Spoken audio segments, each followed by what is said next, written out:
The morning sun struggled to penetrate the thick gray clouds hanging over Manhattan, casting the city in a muted, almost melancholic light. From the floor-to-ceiling windows of the penthouse office on the 42nd floor of the Moretti Tower, the view stretched endlessly, the sprawling concrete jungle below, the Hudson River glinting dully in the distance, and the endless stream of people rushing through their lives, unaware of the empire that watched over them from above. Emily Carter stood by those windows, a leather-bound portfolio tucked under her arm, her hazel eyes scanning the cityscape with the kind of quiet observation that had become second nature to her. She'd learned, over the past 3 years, that in Dante Moretti's world, awareness meant survival. Not that she was in any direct danger. Her role as his executive secretary kept her firmly in the administrative realm, handling schedules, managing communications, and serving as the perfectly professional buffer between Dante and the outside world. But she knew. She'd always known what kind of man she worked for. The door to the private elevator chimed softly, and Emily turned, her posture straightening instinctively. Dante Moretti stepped into the office, his presence immediately commanding the space in that effortless way he had. At 38, he carried himself with the confidence of someone who'd built an empire from the ground up. Tall, broad-shouldered, dressed impeccably in a charcoal Tom Ford suit that probably cost more than most people's monthly rent. His dark hair was perfectly styled, his jaw sharp and clean-shaven, and his eyes, those piercing gray eyes, held a coldness that could freeze a room. "Good morning, Mr. Moretti," Emily said, her voice calm and professional, the same greeting she'd offered every morning for 3 years. "Emily," he acknowledged her with a slight nod, already moving toward his desk, a massive piece of dark walnut that dominated the office. "What's on the agenda?" She followed him, opening the portfolio as she walked. "You have a conference call with the Chicago office at 9:30. The quarterly reports came in. I've flagged the sections that need your immediate attention. At 11, you're meeting with the Castellano representatives to discuss the waterfront development project." Dante's expression didn't change, but Emily noticed the slight tension in his shoulders at the mention of the Castellanos. In 3 years, she'd learned to read his micro-expressions, the tiny tells that most people missed. "The Castellanos," he repeated, his voice neutral. "Victor confirmed they're coming personally?" "Yes, sir. Victor Castellano and 2 of his associates. They requested the meeting be held here rather than at their offices downtown." Dante's fingers drummed once against the desk, a rare display of contemplation. "Interesting. What else?" "Lunch is scheduled with the mayor's office representative at 1. They want to discuss the rezoning proposal for the East Side development. And at 4, you have a strategy session with Marcus and the legal team regarding the Harbor Point acquisition." "Cancel lunch," Dante said, settling into his chair. "Reschedule it for next week. I want Marcus in on the Castellano meeting." Emily made a note on her tablet. "I'll inform him immediately. Would you like me to sit in on the meeting?" Dante looked up at her, and for just a moment something flickered in those gray eyes, something almost like concern, though it vanished so quickly she might have imagined it. "No, I need you to handle the Chicago call if it runs long, but I want you nearby. If anything seems off about this meeting, I want you aware of it." It was the closest he'd ever come to acknowledging the undercurrent of danger that sometimes rippled through his business dealings. Emily simply nodded, understood. The morning progressed with its usual efficiency. Emily managed the Chicago call, which did indeed run long, handling questions about revenue streams and operational expansions with the kind of competence that had made her invaluable to Dante. She'd started as a temp, fresh out of college with a degree in business administration and drowning in student debt. The agency had warned her that Dante Moretti was difficult, that assistance rarely lasted more than a few months. But Emily had lasted, not by being intimidated, but by being excellent at her job. She anticipated his needs, managed his schedule with military precision, and never, not once, asked questions about the parts of his business that didn't concern her. She knew what Dante Moretti was. She'd known from the beginning when she'd seen the way men looked at him with a mixture of respect and fear, when she'd noticed the careful language used in certain meetings, when she'd observed the high-level security that surrounded him at all times. Dante Moretti wasn't just a successful real estate developer and businessman. He was the head of one of New York's most powerful organized crime families, a fact that was whispered about but never proven, hidden behind layers of legitimate businesses and legal protections. And somehow, impossibly, Emily had fallen in love with him. She'd never acted on it, of course, She was too professional for that, too aware of the massive gulf between their worlds. She was the secretary. He was Dante Moretti. She'd watched him from afar, managing his life with careful efficiency while keeping her own feelings locked away in a place so deep she sometimes almost forgot they existed. Almost. At 10:45, Marcus Romano arrived, Dante's right hand, a man in his mid-40s with silver threading through his dark hair and eyes that missed nothing. He greeted Emily with his usual courtesy. "Ms. Carter, how are you this morning?" "Well, thank you, Marcus. Mr. Moretti is expecting you. The Castellano meeting is in 15 minutes. Marcus nodded but paused before heading into the office. "Emily, do me a favor. Stay alert today, would you?" It was unusual for Marcus to say something like that to her.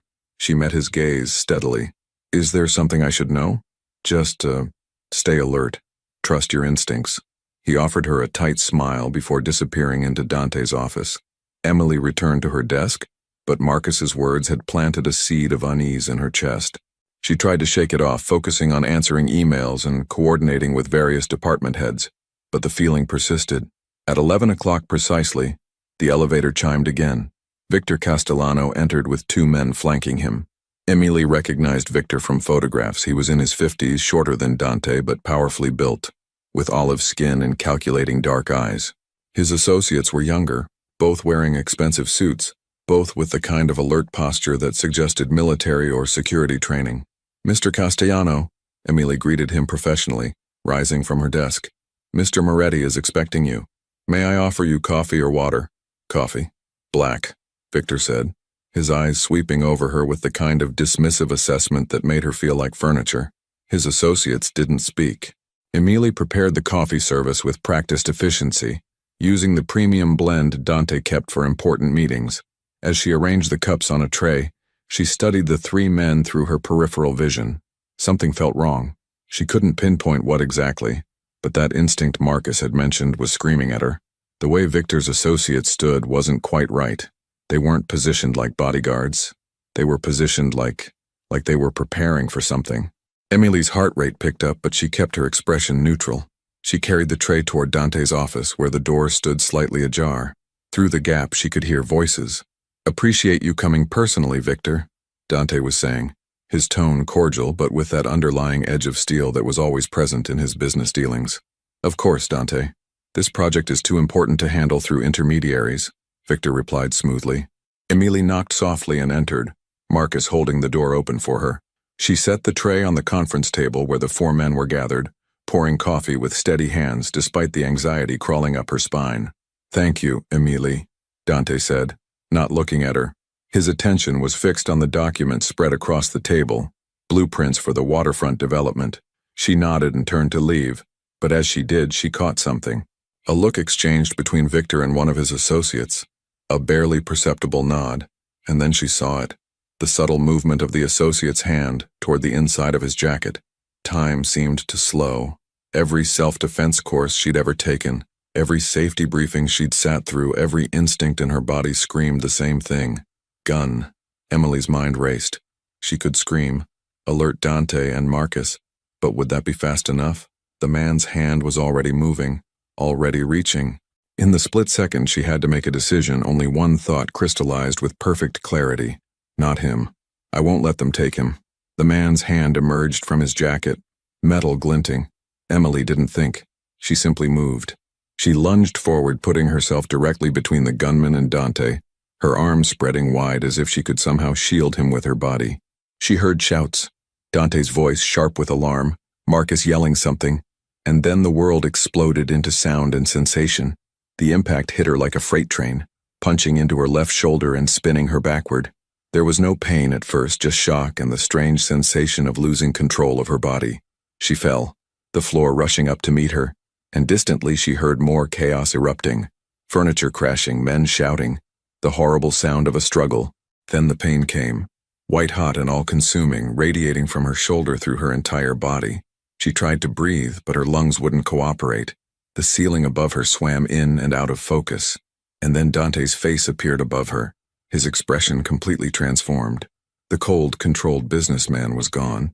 In his place was something raw and terrified. his gray eyes wide with an emotion she'd never seen there before. "Emily." His hands were on her, pressing against her shoulder, and she dimly realized he was trying to stop the flow of her life draining away. "Emily, stay with me. Look at me. Stay with me." She tried to speak, to tell him she was okay, but words wouldn't form. Behind him she could hear Marcus on the phone, his voice urgent. "We need an ambulance at Moretti Tower. 42nd floor, now. Gunshot wound, female victim. She's conscious, but... Emily, listen to me." Dante's voice cut through the fog, threatening to pull her under. His hand cupped her face, forcing her to focus on him. "You're going to be fine. Do you hear me? You're going to be fine. Just hold on." She'd never heard him sound like this. Desperate, almost pleading. She wanted to tell him not to worry, that it had been worth it, that she'd do it again in a heartbeat. But her vision was darkening at the edges, and she was so tired. "Why?" Dante's voice cracked, and impossibly she saw wetness in his eyes. "Why did you do that? Emilie, why?" "Because I love you," she thought, but couldn't say. "Because in this entire cruel world you're the only thing that matters to me. Because I'd rather die than watch you leave it." "Sir, we need to move her," someone was saying. One of the security team that must have flooded in after the shot. "We can't wait for the ambulance. We need to get her to the hospital now. Then we move her. Now." Dante's voice had shifted, taking on the commanding tone she knew so well, but it was layered with something else. Fear.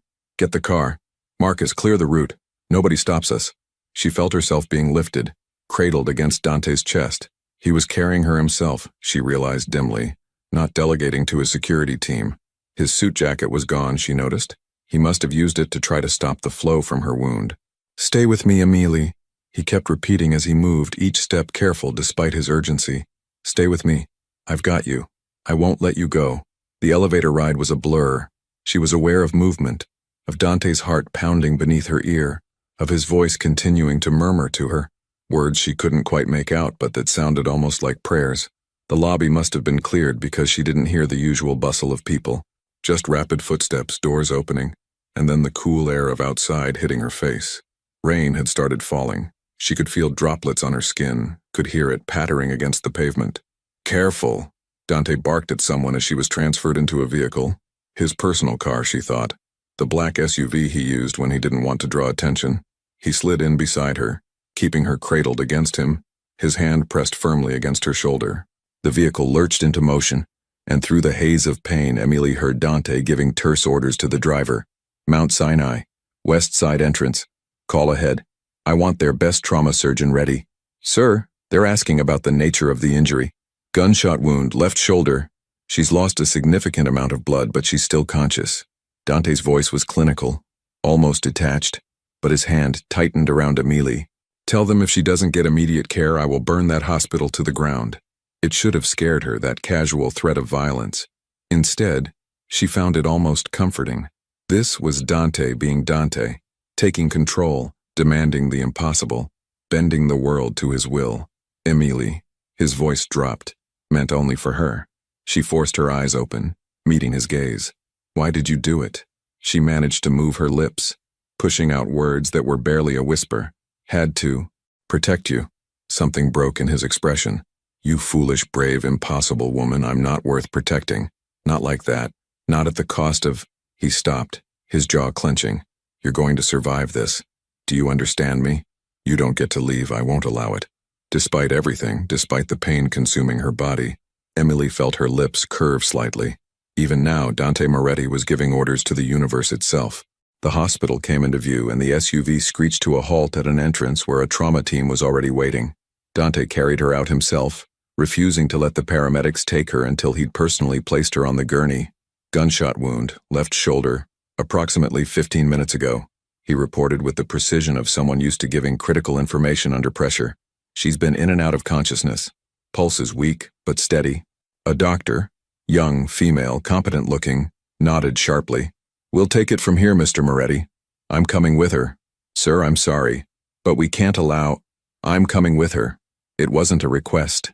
His hand was still holding Emilie's, and she could feel the slight tremor in it, the only outward sign of how affected he truly was. The doctor seemed to recognize that arguing was futile. "Fine, but you'll have to stay back and let us work."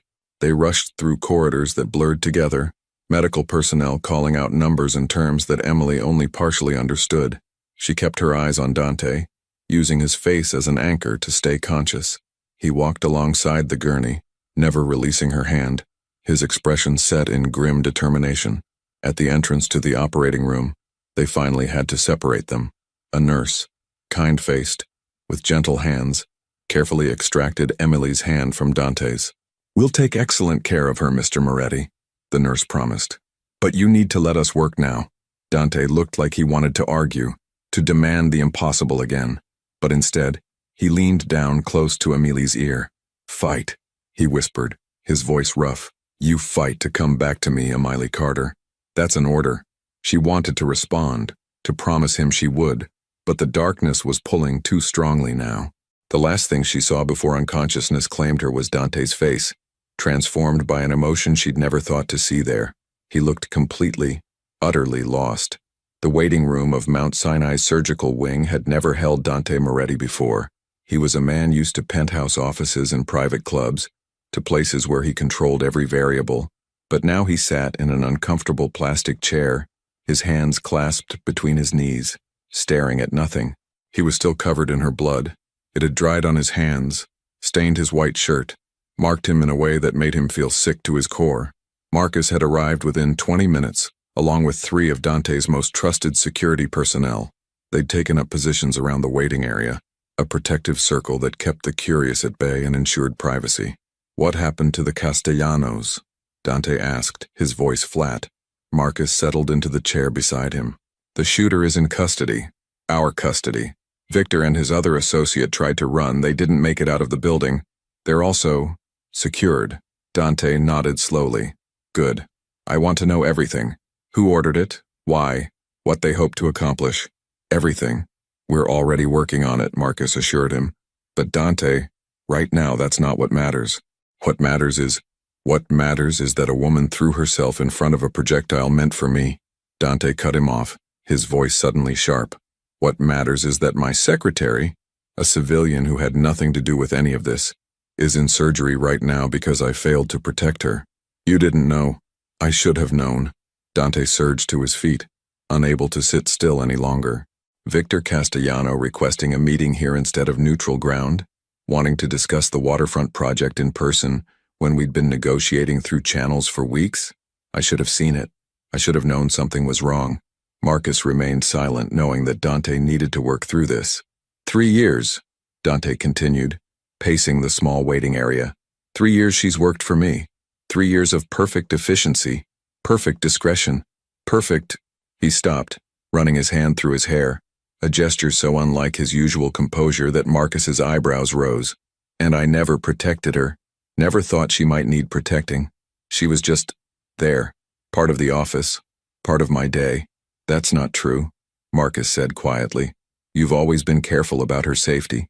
The security protocols, the background checks on anyone who comes into contact with her, clearly not careful enough."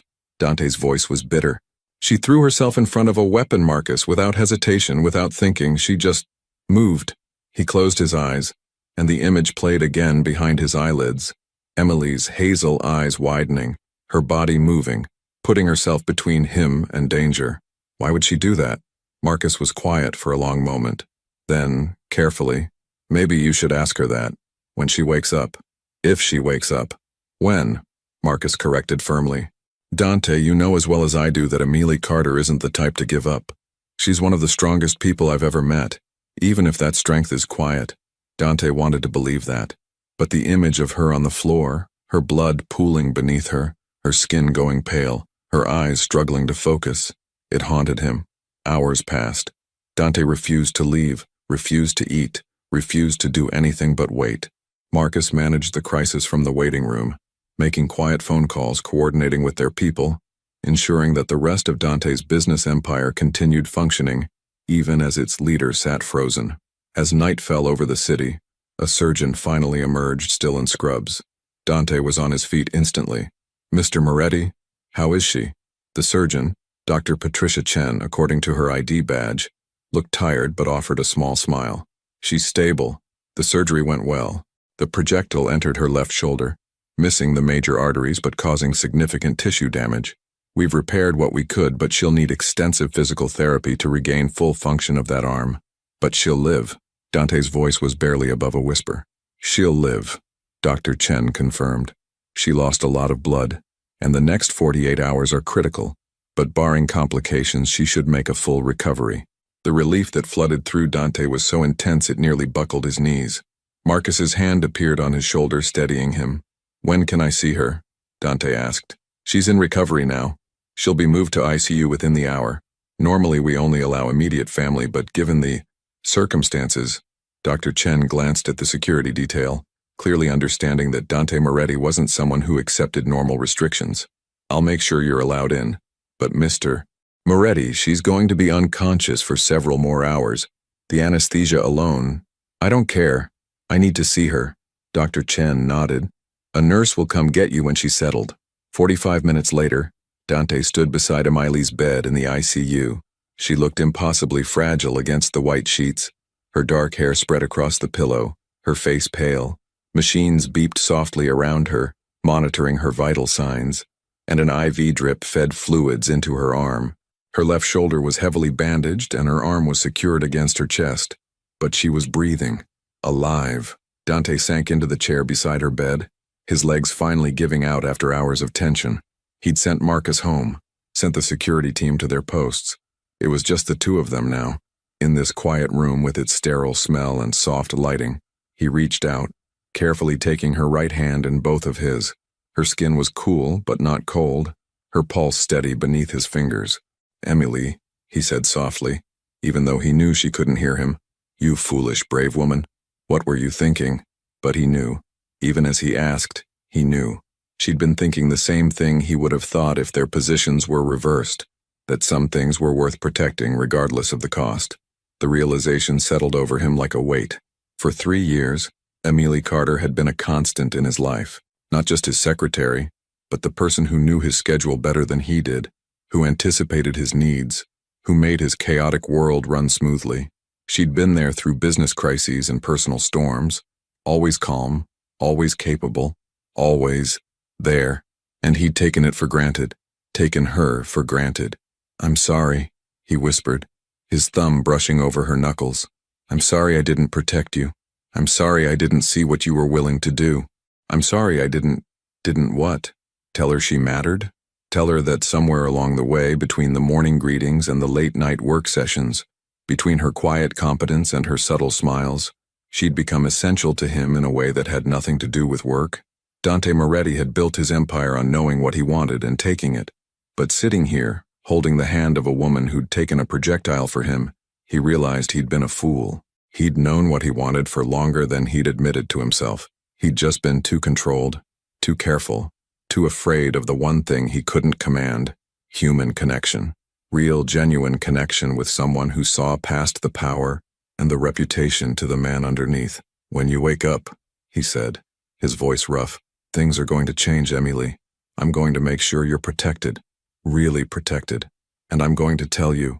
He stopped, the words catching in his throat. But she couldn't hear him anyway. There would be time later. First, she just needed to wake up. Dante settled in for what he knew would be a long vigil, never releasing her hand, silently willing her to fight her way back to consciousness, back to him. The first night was the longest of Dante Moretti's life. He sat in that uncomfortable hospital chair, Emily's hand still clasped in his, watching the steady rise and fall of her chest. Each breath she took felt like a small miracle, a defiance of the universe that had tried to take her from him. The machines around her beeped in their rhythmic pattern, a sound that should have been annoying but instead became a comfort, a reminder that she was still here, still fighting. Dawn broke over New York City, pale winter light filtering through the hospital room window. Dante hadn't slept, couldn't sleep. Every time he closed his eyes, he saw that moment again. The man's hand reaching into his jacket, Emily's body moving, the impact that had stolen her from consciousness. A soft knock on the door pulled him from his thoughts. A nurse entered, the same kind-faced woman from the night before, her name tag reading, Sarah Mitchell, RN. Mr. Moretti, she said gently, I need to check her vitals and change her IV. You're welcome to step out for a moment, grab some coffee. I'm staying. His voice was rough from disuse but firm. Sarah nodded as if she'd expected nothing less. She moved around the bed with practiced efficiency, checking monitors, adjusting tubes, making notes on a tablet. Her numbers look good, she said, and Dante felt some of the tension in his shoulders ease. Dr. Chen will be by on her rounds in about an hour, but so far everything is progressing as we'd hope. When will she wake up? It varies by patient. The anesthesia should be wearing off, but her body has been through significant trauma. Sometimes the brain keeps us under a bit longer to allow for healing. Sarah's expression was sympathetic. But I've seen the way you're holding her hand, and I've been doing this long enough to know that connection matters. Keep talking to her. Even if she can't respond, she might hear you. After Sarah left, Dante found himself studying Emily's face more carefully. In 3 years of working together, he'd looked at her thousands of times, but always in the context of work. Always with that professional distance he maintained with everyone. Now, with that distance stripped away by crisis, he really saw her. She had a small scar on her left eyebrow, barely visible, a light dusting of freckles across her nose that her makeup usually concealed, laugh lines at the corners of her eyes that spoke of a warmth she often kept hidden behind professional courtesy. She was beautiful. He'd always known that in an abstract way, but it was more than that. There was something inherently good about Amelie Carter, something pure that had survived despite working in his dark world. I never told you about the first day you started working for me, Dante said quietly, his thumb tracing circles on the back of her hand. Do you remember it? Of course she couldn't answer, but talking felt necessary, like he was tethering her to consciousness through words. You wore a navy blue suit, conservative, professional.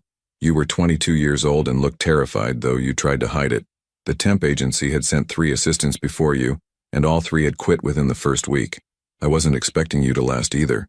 He paused, a faint smile touching his lips at the memory. You sat down at that desk, and the first thing you did was reorganize my entire filing system, without asking, without permission. When I came out of my office and demanded to know what you were doing, you looked me straight in the eye and said, Mr. Moretti, with all due respect, your organizational system was inefficient. I've implemented a new structure that will reduce retrieval time by approximately 40%. Would you like me to explain the methodology? It had been the audacity that had caught his attention. Everyone else treated him with fear or sycophantic deference. But this young woman fresh out of college had looked at his chaos and simply fixed it, without fear, without asking for approval. I should have fired you on the spot for that level of insubordination, Dante continued, his voice soft. Instead, I told you that you had until the end of the day to prove your system worked better than mine. Do you remember what you said? The memory was crystal clear in his mind. Emily had straightened her shoulders, met his challenging gaze, and replied with perfect calm. I won't need until the end of the day, Mr. Moretti. Give me 2 hours and I'll show you that efficiency isn't insubordination. It's excellence. She'd been right, of course. By noon, his office had run more smoothly than it had in months. By the end of the week, he'd made her permanent. By the end of the month, he'd given her a raise and expanded her responsibilities. And somewhere along the way, she'd become indispensable. Marcus arrived at 7:30, carrying a garment bag and a coffee that smelled like the expensive blend from Dante's private reserve. You look terrible, Marcus said bluntly, setting the coffee on the small table beside Dante's chair. Thank you for that observation. I brought you clean clothes. There's a private bathroom down the hall where you can shower and change. When Dante opened his mouth to protest, Marcus held up a hand. She's stable. I'll stay with her. 20 minutes, Dante. You'll be no good to her if you collapse from exhaustion. Dante wanted to argue, but Marcus was right. He was still wearing the blood-stained shirt from yesterday, and he could feel the grime of the hospital settling into his skin. Reluctantly, he released Ameli's hand and stood. If anything changes, you'll know immediately, Marcus promised. The shower was brief and efficient. Dante scrubbed away the physical evidence of yesterday's trauma, though the emotional weight remained. Marcus had brought one of his standard work suits, charcoal gray, white shirt, dark tie. The familiar uniform helped him feel slightly more in control, even as his world remained tilted on its axis. When he returned to the room, Marcus was sitting in the chair Dante had vacated, but his expression had shifted to something more serious. We need to talk about what happens next, Marcus said quietly. Dante reclaimed his position beside Ameli's bed, taking her hand again before responding. Tell me what you've learned. The man who fired the shot is named Carlo Russo. He's a hired contractor, not affiliated with the Castellano family directly, which is interesting. Victor Castellano swears he didn't order the hit, that Russo was inserted into his security detail without his knowledge. Do you believe him? Marcus hesitated. I do, actually. Victor's terrified, and not just of you. Someone set this up to look like a Castellano operation. The question is why, and who benefits from you going after them? Dante's jaw tightened. Someone's trying to start a war. That's my assessment. If you'd retaliated immediately against the Castellanos, the entire power structure of the city would have destabilized. Other families would have taken sides. Alliances would have fractured. In the chaos, someone else makes their move, Dante finished. Who? That's what we're working to find out, but Dante, this was sophisticated. Whoever planned this knew your schedule, knew about the Castellano meeting, knew how to infiltrate Victor's security. That level of inside information suggests someone close to us. Dante's voice was cold. Someone in my organization. The implications of that hung heavy in the air. Dante had built his empire on loyalty and trust, had handpicked everyone in his inner circle. The idea that one of them had betrayed him, had put Emily in danger, made his blood run cold. I want every communication from the past 6 months reviewed, Dante said, his voice taking on the commanding tone that had built his reputation. Every meeting, every phone call, every email. Cross-reference anyone who had knowledge of both my schedule and the Castellano negotiations. And Marcus, I want this done quietly. If there's a traitor, I don't want them knowing we're looking. Already in progress, Marcus assured him. I've pulled in our most trusted people. We're being surgical about it. Good. Dante's thumb traced over Emilie's knuckles, a soothing gesture that had become automatic. What about the Castellanos? Victor has offered full cooperation. He's as interested in finding out who compromised his organization as we are. I've proposed a temporary alliance. Share intelligence, coordinate our investigations. He's agreed. It was the smart play, Dante knew, setting aside old rivalries to face a common threat. But trusting Victor Castellano, even temporarily, left a bitter taste in his mouth. Fine, but I want our people verifying everything they give us. No information gets taken at face value. Understood? Marcus stood, preparing to leave. There's one more thing. The media is starting to ask questions. There were witnesses in the building, cleaning staff, security personnel. We've contained most of it, but you know how these things work. Eventually, something will leak. Let me worry about the media, Dante said. Your job is to find who did this. And Marcus, when we find them, I want them handled appropriately. Marcus nodded, understanding the careful language. In Dante's world, handled appropriately meant many things, none of them pleasant. But it was all kept in the shadows, away from public scrutiny, dealt with through channels that maintained plausible deniability. After Marcus left, Dante was alone with Emilie again. Dr. Chen made her promised rounds, examining Emilie with thorough professionalism. Everything looks good, Mr. Moretti, she said, making notes on her tablet. Her body is responding well to treatment. The wound is showing no signs of infection, and her vitals are stable. I'm optimistic about her recovery. When will she wake up? Barring complications, I'd expect her to regain consciousness within the next 12 to 24 hours. Everyone's different, but her body seems to be healing well. It was good news, but Dante wouldn't truly believe it until he saw Emilie's hazel eyes open again. The day passed in a strange, suspended state. Dante conducted business from the hospital room, Marcus bringing him documents to review, updates on various projects, decisions that couldn't wait. But his attention was divided, always circling back to the woman in the bed beside him. Around noon, he found himself talking to her again. Do you remember the Reynolds acquisition? He asked, his voice quiet in the stillness of the room. About 18 months ago, that disaster of a merger that nearly cost us millions? It had been a brutal negotiation. The Reynolds family had wanted to sell their chain of boutique hotels, but the due diligence had revealed problems, structural issues, labor disputes, financial irregularities. Most of Dante's team had advised walking away. You were the one who found the solution, Dante continued. You spent an entire weekend going through the contracts, cross-referencing everything. Monday morning, you walked into my office and laid out a restructuring plan that would address every single issue while still making the acquisition profitable. He remembered the way she'd presented it. Calm, thorough, brilliant. No ego, no demand for recognition. Just pure competence and the quiet confidence that came from knowing she was right. I asked you why you'd done it. The acquisition wasn't your responsibility. You could have let it fail, and no one would have blamed you. Do you remember what you said? Her words echoed in his memory. Because you trusted me with access to the information, Mr. Moretti. That trust isn't something I take lightly. If I can help make this company stronger, why wouldn't I? Trust. It always came back to trust with Emily. She'd never betrayed a confidence, never shared information she shouldn't, never used her position for personal gain. In a world where loyalty was bought and sold, where everyone had an angle, Emily Carter had been refreshingly, frustratingly genuine. I gave you a bonus for that, Dante said. A substantial one. You tried to refuse it, said you were just doing your job. He shook his head, a faint smile touching his lips. I had to practically order you to accept it, and then you donated half of it to a scholarship fund for business students. Marcus told me. I think you didn't realize I'd find out. There had been dozens of moments like that over the 3 years. Small things that had added up to paint a picture of who Emily Carter really was. Competent, compassionate, principled. And Dante, fool that he was, had kept her at arm's length, had maintained that professional distance even as he'd relied on her more and more, had told himself that it was appropriate, that it was necessary, that his world was too dangerous to let anyone truly close. Yesterday had proven how wrong he'd been. The danger had found her anyway, and now she was lying in a hospital bed because he hadn't protected her. I'm sorry, he whispered, bringing her hand to his lips. I'm so sorry, Emily. Evening brought another visit from Marcus, this time with more substantive information. We've narrowed it down, he said, keeping his voice low. There are only 3 people who had access to both your schedule and the details of the Castellano negotiation. One of them is me.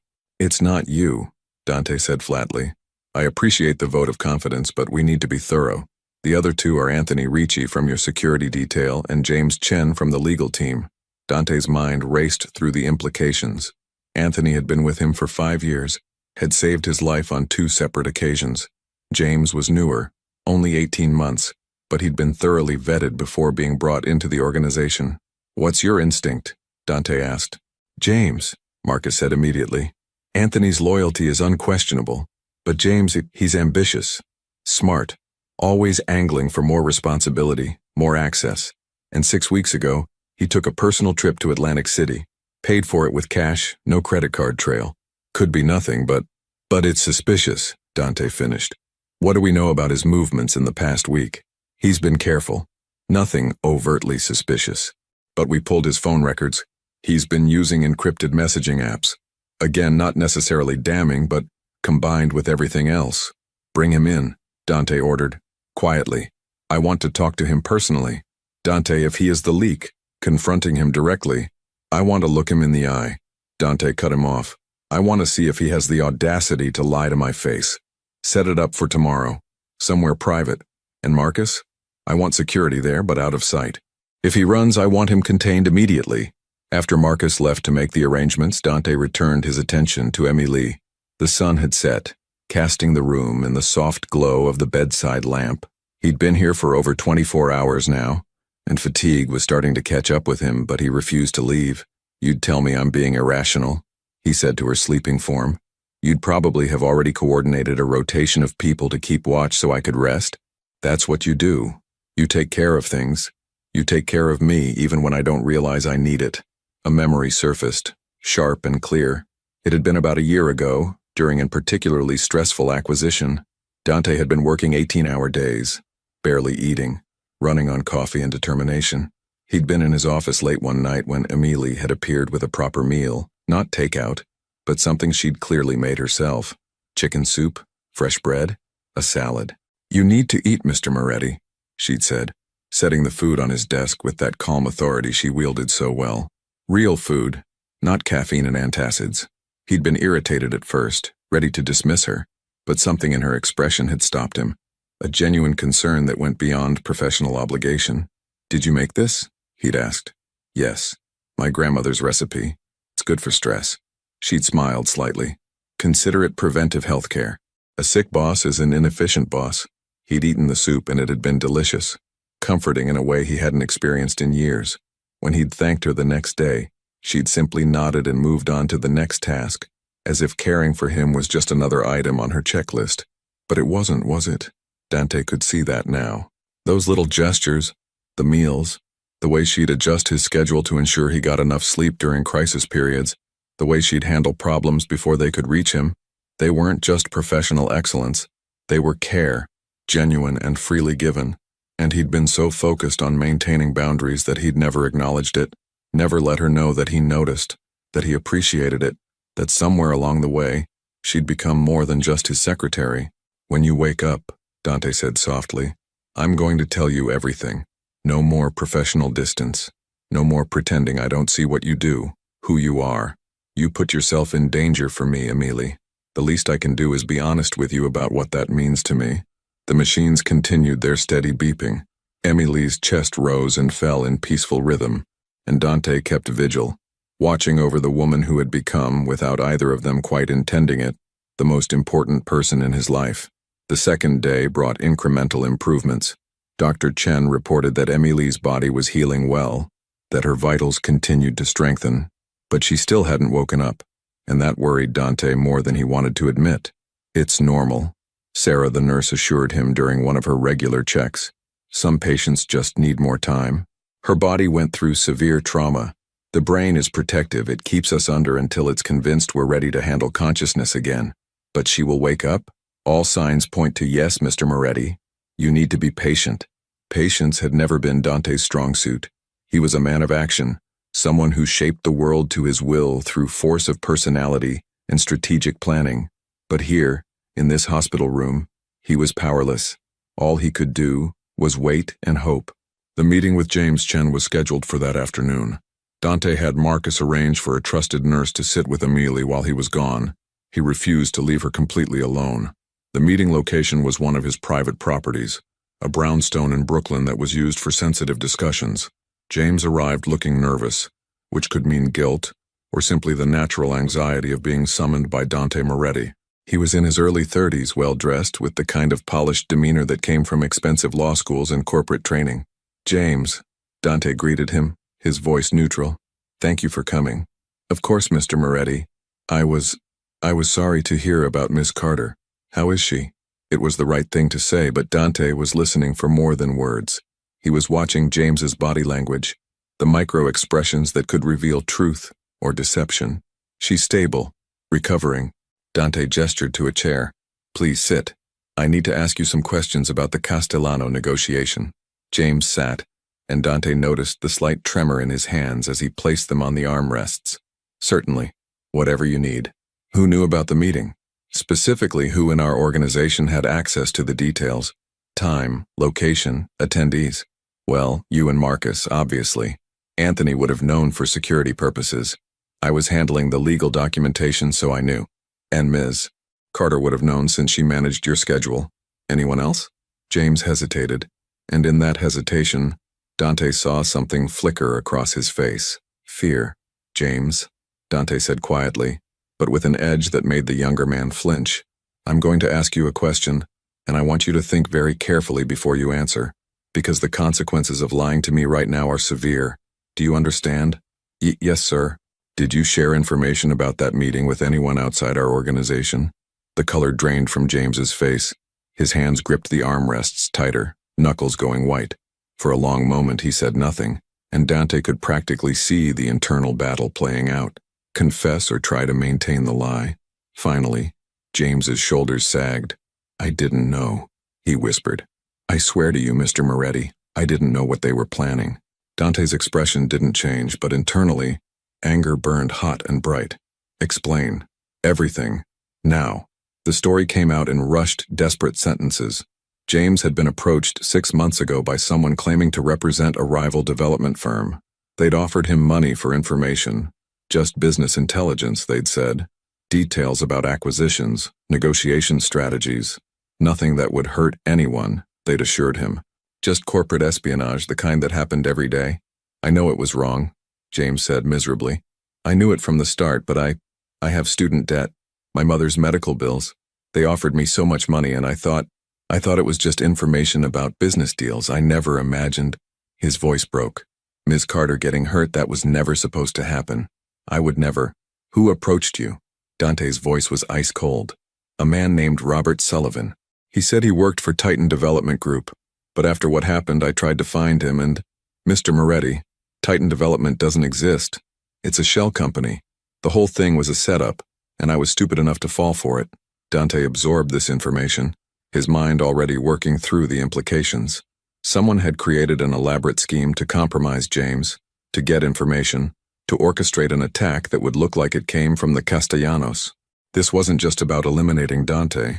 This was about destabilizing the entire power structure.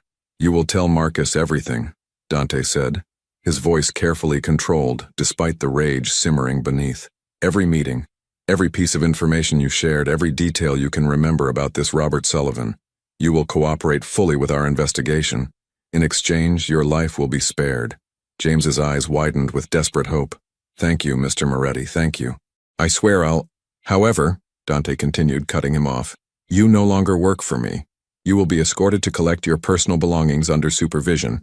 You will sign the non-disclosure agreements our lawyers prepare, and you will never, under any circumstances, speak about anything you learned while in my organization.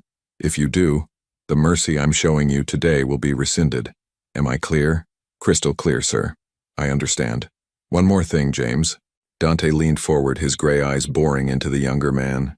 "My secretary took a projectile meant for me because someone used information you provided.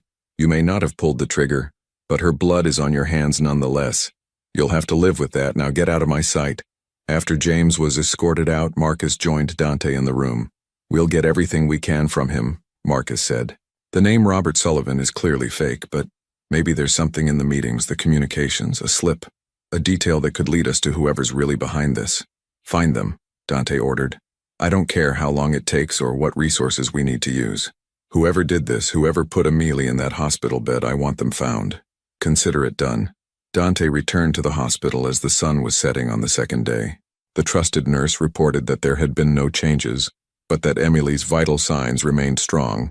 Dante thanked her and dismissed her, reclaiming his position beside the bed.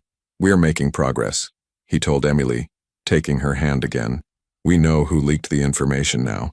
A lawyer on my payroll who got played by someone smarter than him. We'll follow the trail, find out who's really responsible." He paused, studying her peaceful face. "But honestly, right now I don't care about any of that as much as I should. All I care about is you waking up. Everything else can wait." The admission felt significant. Dante Moretti, who had built his reputation on always putting business first, on never letting emotions cloud his judgment, was ready to let the world burn if it meant the woman in this bed opened her eyes. "I need you to come back, Emilie," he said softly. "I need you to wake up so I can tell you things I should have said a long time ago. So I can thank you for 3 years of loyalty and dedication. So I can—" He stopped, the words catching in his throat. "So I can tell you I love you." The realization had been creeping up on him for days, but now it crystallized with perfect clarity. He loved her, not just appreciated her, not just valued her professionally. He loved Emilie Carter, her quiet strength, her integrity, her competence, the way she challenged him while still supporting him, the way she'd made his life better without asking for anything in return. And he'd been too blind, too controlled, too afraid to see it until she'd nearly died. "Please wake up," he whispered. "Please, Emilie. I have so much to tell you." It happened at 2:47 a.m. on the third day. Dante had dozed off in the chair, his head resting on the edge of Emilie's bed, their hands still intertwined. He'd been dreaming. Something about the office, about Emilie bringing him coffee and smiling in that subtle way she had, when a sound pulled him back to consciousness. The machines were beeping faster, differently. Dante's head snapped up, instantly alert. Emilie's vital signs were changing on the monitors, her heart rate accelerating, her blood pressure dropping. Even as he watched, alarms began to sound. "Emilie," he stood, his hand tightening around hers. "Emilie, can you hear me?" Her eyelids fluttered but didn't open. Her breathing had become labored, her chest rising and falling with visible effort. The door burst open and Sarah rushed in, followed by 2 other nurses and Dr. Chen, who must have been making late rounds. "What's happening?" Dante demanded. But even as he asked, medical personnel were swarming around the bed, checking monitors, adjusting equipment. "Her oxygen saturation is dropping," Dr. Chen said, her voice clipped and professional. "Possible pulmonary embolism. We need to get her to imaging now. Mr. Moretti, you need to step back." "No, now!" Dr. Chen's voice cracked with authority. "We don't have time for discussion." Hands pulled Dante back as the bed was unlocked and began moving toward the door. He caught one last glimpse of Emily's pale face before they rushed her out of the room, leaving him standing in the sudden silence. Marcus appeared from nowhere. He must have been in the waiting area. What happened? I don't know. Dante's voice was hollow. She was stable. And then, the alarms. They said something about her lungs. She'll be okay, Marcus said. But even he sounded uncertain. The doctors know what they're doing. Dante walked to the window, staring out at the city lights without really seeing them. His hands were shaking. Actually shaking. Something that hadn't happened since he was a teenager facing down his first real threat. I can't lose her, Marcus, he said quietly. I can't. You won't. Emily's a fighter. You know that. Minutes stretched into an eternity. Dante paced the small room, unable to sit still, unable to think about anything except Emily struggling to breathe, Emily in danger, Emily possibly... No, he refused to even think it. Finally, after what felt like hours but was probably only 45 minutes, Dr. Chen returned. Her expression was serious but not devastated, and Dante took that as a good sign. She's stable, Dr. Chen said immediately, and Dante felt his knees nearly buckle with relief. It was a small clot that had formed post-surgery. We caught it in time and administered treatment. She's on blood thinners now and we're monitoring her closely, but she should be fine. Can I see her? They're getting her settled back in ICU now. Give them 10 minutes. Dr. Chen's expression softened slightly. Mr. Moretti, I know this has been frightening, but complications like this, while serious, aren't uncommon after this type of trauma. We're on top of it. She's going to recover. When Dante was finally allowed back into the room, Emily looked even more fragile than before, with additional monitoring equipment surrounding her bed, but she was breathing easier, her chest rising and falling in a more natural rhythm. Dante sank into his chair and carefully took her hand again. You scared me, he said, his voice rough with emotion. Don't do that again, Emily. I can handle a lot of things, but I can't handle the thought of losing you. The machines beeped their steady rhythm. Emily slept on, unaware of his vigil, unaware of how completely she'd upended his world. Dante settled in once more, determined not to leave her side until she opened her eyes and came back to him. Fight, he whispered, echoing his words from days ago. Keep fighting, Emily. I'm right here. I'm not going anywhere. And in the quiet of the hospital room, with dawn approaching and the city beginning to stir below, Dante Moretti made a silent vow. When Emily Carter woke up, everything would change. He would make sure she knew exactly what she meant to him, exactly how much he valued her, not just as his secretary, but as the woman who had somehow, impossibly, claimed his carefully guarded heart. He just needed her to wake up. The first thing Emily became aware of was pain, a dull, persistent ache in her left shoulder that seemed to radiate through her entire body. The second thing was light, too bright even through her closed eyelids, making her want to retreat back into the comfortable darkness of unconsciousness. But something was pulling her forward, keeping her from slipping away, a warmth around her right hand, a voice low and familiar, speaking words she couldn't quite make out yet. She focused on that voice, using it as an anchor.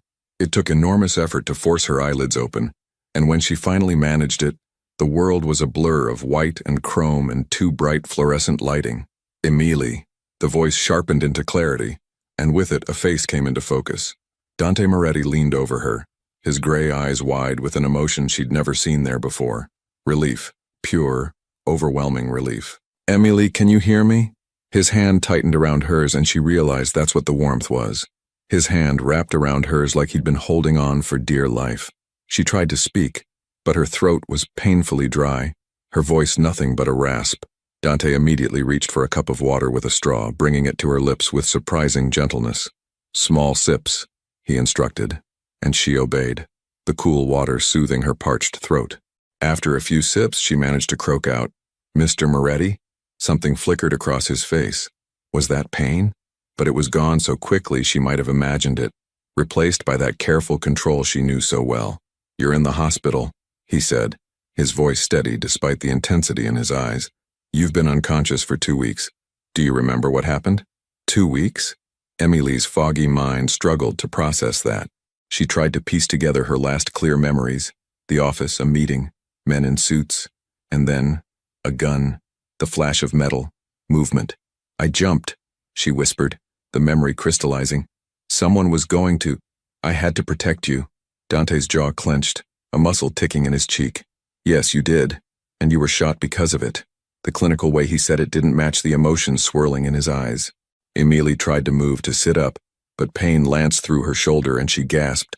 Don't move, Dante said quickly, his free hand gently pressing her back against the pillows. You had surgery. The doctor said you need to stay still while you heal. A nurse appeared, kind-faced with gentle hands, checking the monitors around Emily's bed. Welcome back, Ms. Carter. I'm Sarah. You gave us quite a scare. How are you feeling? Tired, Emily managed. And it hurts? That's normal. I'll get Dr. Chen and will adjust your pain medication. Sarah smiled warmly. But I have to say we're all very happy to see those eyes open. Especially Mr. Moretti here. He hasn't left your side in 2 weeks. Emily's gaze shifted back to Dante, really looking at him now. He looked exhausted. Dark circles under his eyes, his usually immaculate appearance slightly disheveled. His suit wrinkled in a way she'd never seen before. Had he really been here the entire time? After Sarah left to fetch the doctor, silence stretched between them. Dante still held her hand, his thumb unconsciously tracing patterns on her skin. You should have been resting, Emily said quietly. Not staying here. I'm sure Marcus could have coordinated everything. Emily, Dante cut her off, his voice rough. Stop.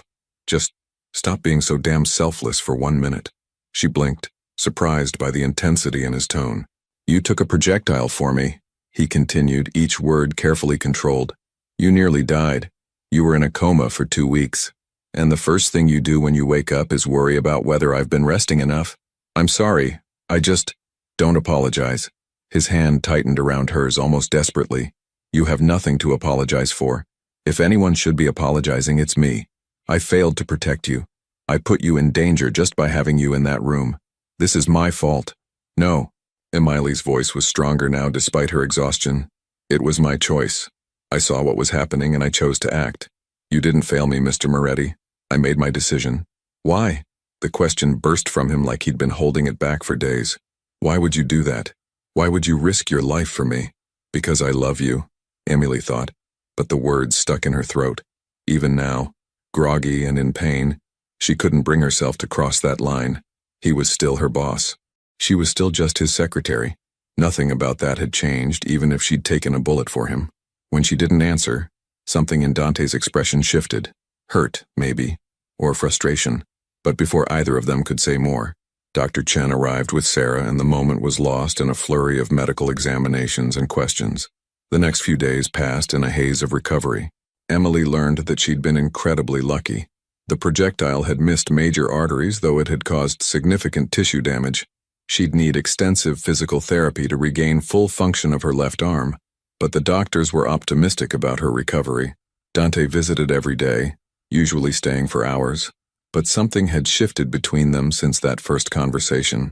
There was a tension now, a weight of unspoken words that hung in the air. He was unfailingly attentive, making sure she had everything she needed, coordinating with the medical staff, bringing her books and magazines to pass the time. But that raw emotion from her first waking moments had been locked away again behind his usual controlled demeanor. It was Marcus who finally gave her the full picture of what had happened while she'd been unconscious.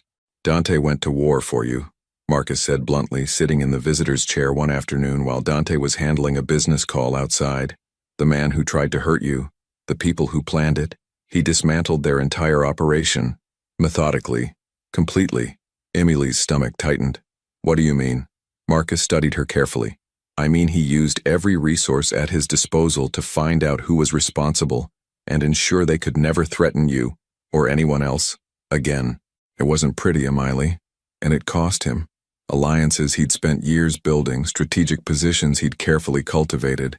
He burned it all down to protect you. But why? The question came out as barely a whisper. I'm just his secretary. Are you really asking me that? Marcus's expression was almost pitying. Emily, you're a smart woman. Surely you've noticed the way he looks at you. The way he's looked at you for the past year at least. Emily's heart hammered in her chest. Marcus, He loves you, Marcus said simply. He probably doesn't even realize how obvious it is to everyone except the two of you. But those of us who've known Dante for years, we see it. The way he listens when you speak. The way his entire demeanor softens when you enter a room. The fact that he spent 2 weeks sleeping in a hospital chair because he couldn't bear to leave your side. He never said anything, Emily whispered. Dante doesn't know how to express emotions like that. He was raised in a world where feelings are weaknesses to be exploited. But actions? Actions he understands. And his actions have been screaming what he feels for you. Before Emily could process this revelation, Dante returned and Marcus smoothly changed the subject. But the words stayed with her, echoing in her mind. A week after waking up, Emily was moved from ICU to a regular room. She was sitting up now, able to feed herself with her right hand, though her left arm remained immobilized against her chest. The physical therapy had begun, painful sessions where she had to relearn basic movements, but she approached it with the same determination she brought to everything. Dante arrived one evening with a folder of documents. "I thought you might want to know what's been happening with the business," he said, settling into the chair beside her bed. "You don't have to brief me," Emily said. "I'm on medical leave. I'm sure your temporary assistant is handling everything." "The temporary assistant is adequate at best," Dante replied, a hint of his usual dry humor showing through. "She doesn't anticipate my needs the way you do. She doesn't reorganize my filing system without permission." Despite herself, Emily smiled slightly. "I still can't believe you didn't fire me for that." "Best decision I never made," Dante said, and there was something in his tone that made her breath catch. He opened the folder, pulling out several documents. "But I do want to discuss something with you. Your role, when you return." "When I return?" Emily echoed. "Of course when you return. Did you think I'd replace you?" Dante's expression was almost offended. "Emily, you're irreplaceable, but after everything that's happened, I think we need to make some changes." He spread out the documents. New security protocols, enhanced protection measures, a restructuring of how information was compartmentalized within his organization. "I'm implementing a complete overhaul of our security systems," Dante explained. "What happened to you revealed vulnerabilities I should have addressed years ago. From now on, anyone in a position of trust will have enhanced protection. That includes you. Mr. Moretti, I don't need—" "Yes, you do." His voice was firm. "You were targeted, Emily. Not randomly, but specifically, because someone knew that hurting you would hurt me." The admission hung in the air between them. Emily's pulse quickened. "What are you saying?" Dante set down the documents, meeting her gaze directly. "I'm saying that you've become important to the organization, to me, and that makes you a target. I can't change that, but I can ensure you're protected. I don't want to live like a prisoner," Emily said quietly, surrounded by security, unable to live my life normally. "I'm not asking you to be a prisoner. I'm asking you to let me keep you safe." Dante's jaw tightened. "I can't go through that again, Emily. Watching you bleed out on my office floor, sitting beside your hospital bed for 2 weeks wondering if you'd ever wake up. I can't." The raw honesty in his voice made Emily's throat tight. "And if I say no? If I tell you I don't want the enhanced security, the protection detail? Then I'd respect your choice," Dante said, though every line of his body suggested how difficult that would be for him. "But I'd also have to ask you to consider whether continuing to work for me is the right decision. If you won't let me protect you and your position makes you vulnerable, then perhaps you'd be safer elsewhere." The words hit Emily like a physical blow. "You'd fire me? I'd release you from your contract with a recommendation that would get you any position you wanted, anywhere in the city," Dante clarified.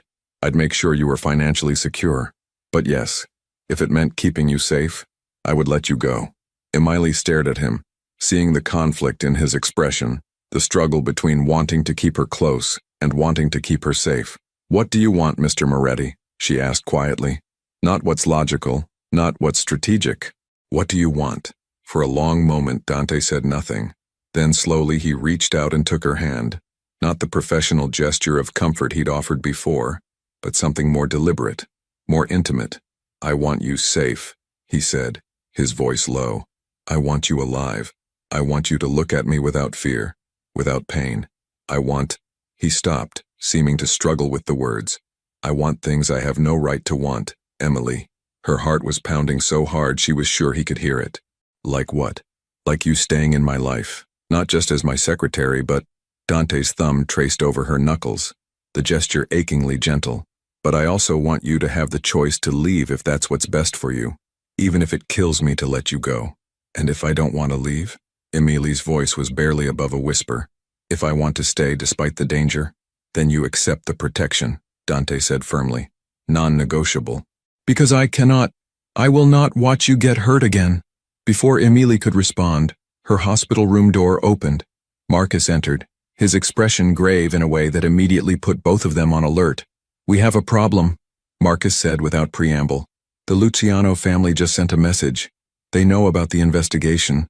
They know we've been dismantling the network behind the attack, and they're claiming that we've violated territorial agreements in the process."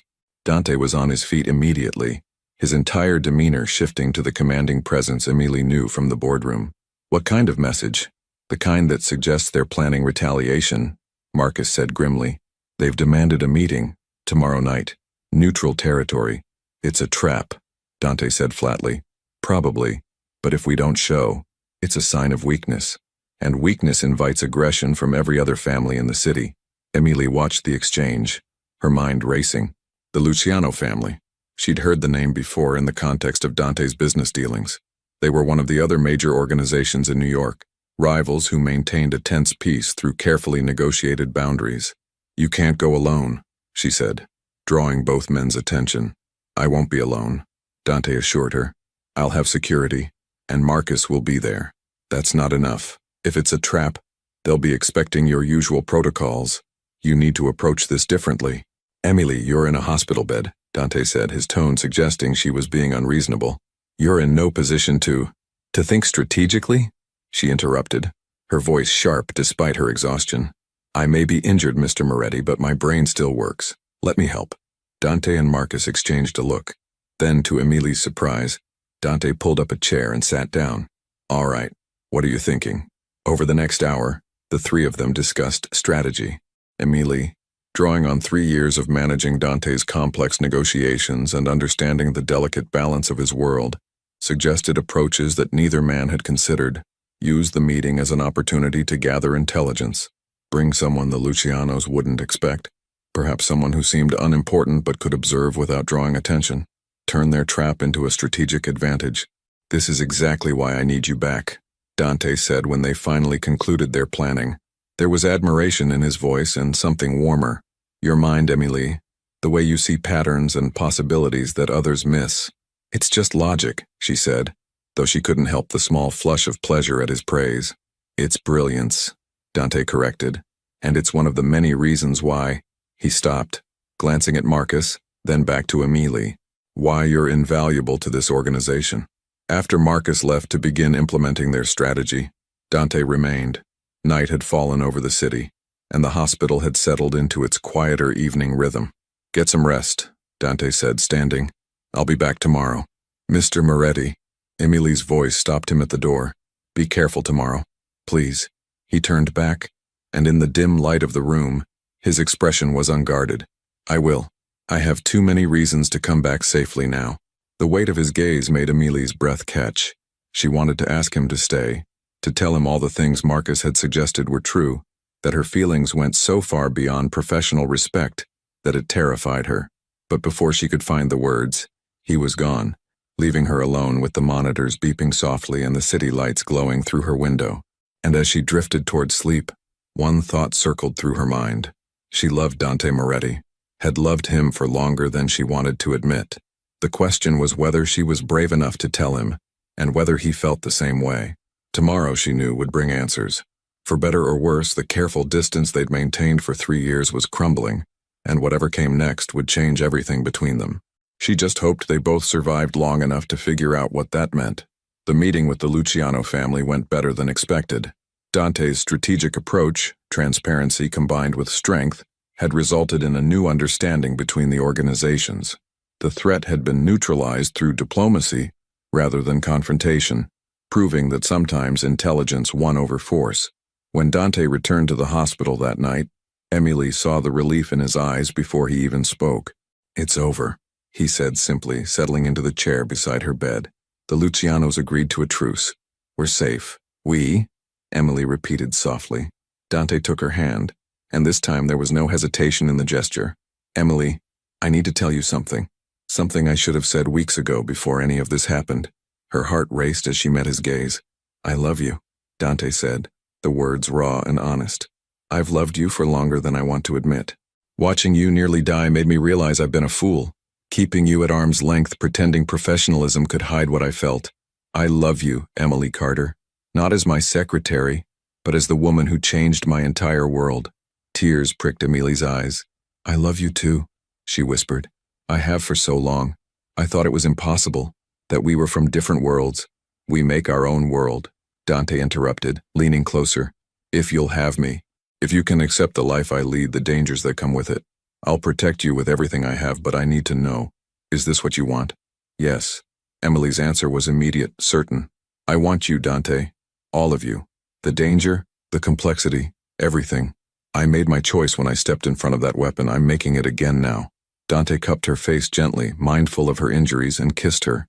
Soft, reverent, full of promise. When they finally pulled apart, he rested his forehead against hers. Then we do this together. Partners. In everything. Partners. Emily agreed, smiling through her tears. 6 months later, Emily stood in Dante's office, their office now, reviewing the quarterly reports. Her shoulder had healed well and she'd returned to work 3 months ago, though her role had evolved. She was no longer just his secretary, she was his partner, in every sense of the word. Dante entered, wrapping his arms around her waist from behind, pressing a kiss to her temple. Ready to go home? He murmured. Always, she replied, turning in his embrace to kiss him properly. They'd built something beautiful from the ashes of that terrible day, a relationship based on trust, respect, and a love that had survived the ultimate test. And as they left the office together, hand in hand, Emily knew she'd make the same choice 1,000 times over, because some souls were worth saving, and Dante Moretti's belonged to her, just as hers belonged to him.